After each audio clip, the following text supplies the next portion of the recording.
چا یې چیغو او ژړا ته غوږ کېنښود. نظیر غورځنګ اخر هم ترور شو.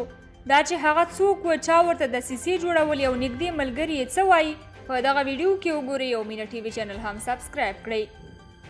نظیر غورځنګ چې د غزني ولایت اوسیدونکی و، کلونه یې د ملي پولیسو په لیکو کې دنده ترسره کوله او یو له هغو باسواده قمندانانو څخه و چې تل به یې د پنجاب او د هغوی د غلامانو سره د جګړې ډګر کې مخامخ او شعوري مبارزه کوله او همدې لار کې د خپلې کورنۍ 9 غړي هم له لاسه ورکړي وو. تازه خبر دا دی چې د ملي پولیسو افسر نظیر غورځنګ د غزني ولایت په بازار کې ترور شوی.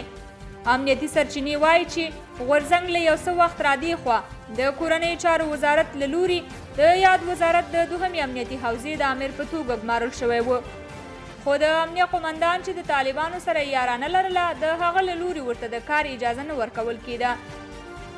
هغه څه موده وړاندې کابل ته هم راغلی و. ویل یې د غزني امنیه قمندان ورته د ترور ګواښونه کوي.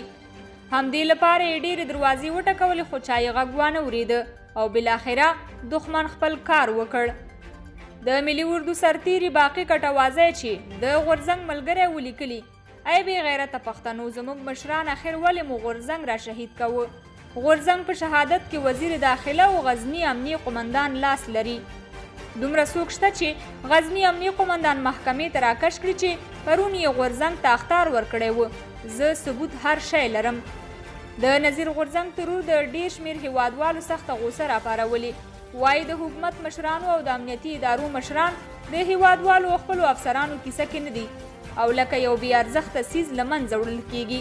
ګرانو کتونکو، تاسو د دې موضوع په اړه څه نظر ورکوئ؟ خپل نظریات مو راسره په کمنټ کې ولیکئ او د نورو ویډیوګانو لپاره مینه یوټیوب چینل ضرور سبسکرایب کړئ.